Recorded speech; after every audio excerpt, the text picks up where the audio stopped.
There are two statements that seem to be at odds but are true at the same time. One is that we can know when language learning is done, and two, language learning is lifelong. So let me explain a little bit what I mean and how they can be true at the same time. In order to know when language learning is done, we need to look at the timeline first. How do we know our language learning timeline? First, we need to think about our goals. I've talked about making good goals on this channel many times before, so I'm not going to go into too much detail, but are your language goals bound by some time, as they should be, and how long is that time? Do you have a 1-year goal of passing some test, or do you have a 1-month goal of doing some small task? Also, to determine our timeline, we need to think about the potency of our goals. Why did I choose that specific number of words to learn? Why did I choose to pass that specific test? Do I think that's going to get me to a level I want to?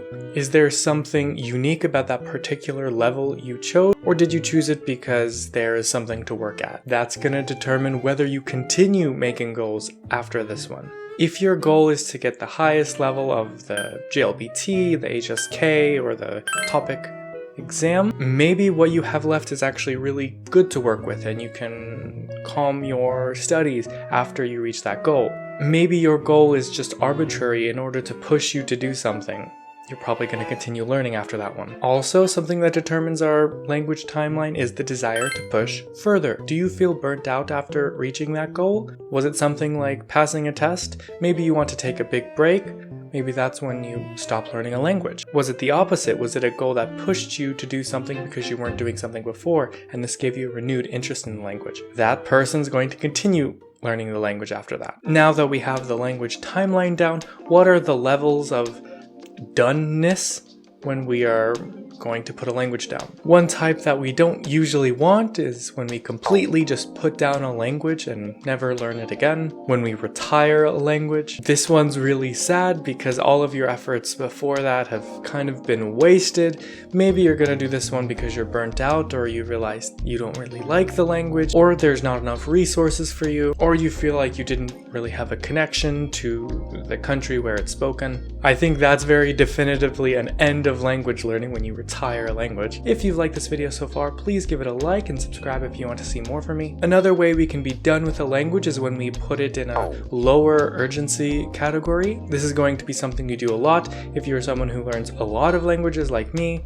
It's physically impossible to dedicate hours to all of them every day, so there are periods in my life where I don't touch a language quite as much. I try to interact with it sometimes, but it's very low urgency, and I'm not opening textbooks, I'm not focusing on finding more vocab, I'm just trying to maintain it without losing it. This is some kind of level of passive, trying to keep it alive, trying to use it and not lose it. When you do this with the language, you're also done with the language. Albeit it's temporary usually, but you are done in the sense that you are not focusing on it anymore. The best level of being done with a language is when you reach a level that you are comfortable with, especially a level that's like a self-feeding organism.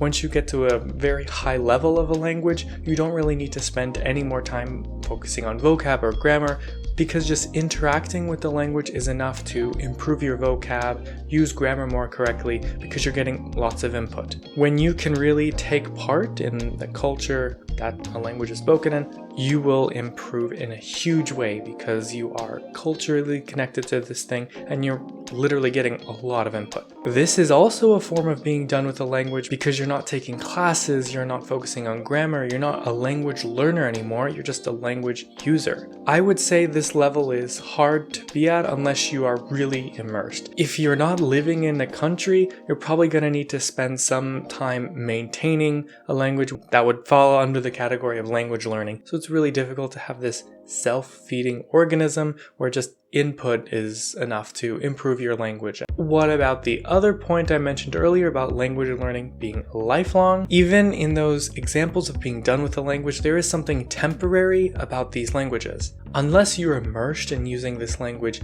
all the time, you're going to have to put some effort into it. By the time you reach C1 or C2 or something that's really comfortable, the language might have already changed and developed. Language changes all the time.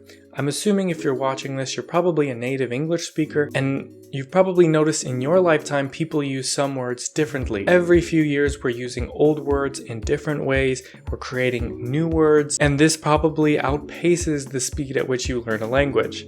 And on top of that, you've never completely learned your language. Even your own native language, you probably don't know every word in the dictionary. There are an infinite number of societal subgroups that use language in a very particular way or a new way, and there's a little bit of studying involved when you speak to those people. So maybe you learned textbook English and you've learned enough to understand most people's conversations, but probably you're not going to understand a professor talking about geopolitics. And you're probably not going to understand a gamer talking about video games. And you're probably not going to understand a skater talking about the tricks they do. There's an infinite number of subgroups and they all have their own mini language. Yes, you probably learned most of the words that they're saying, but maybe they're using some in a particular way. And you will always be learning because there's always new groups making new ways to speak. By the time you've caught up with the old ones, new groups have already been created. At an analytical, objective level, you can never be done learning everything that a language has to offer. The only thing you can be done with is your goals, what you want, and you can only put a language down in terms of what you want. So hopefully I explained that contradiction in a way that you can understand. But that is all for today. Tell me what you think in the comments. When do you know you're done learning a language? And do you think it is physically possible to learn every word of a language? If you'd like to see more from me, follow me on social media, which I'll have linked below. I also have a website at studywithalex.com where I talk about language related things like this video today. So thank you for watching this video. I'll see you for another one very soon, alright? Annyeong!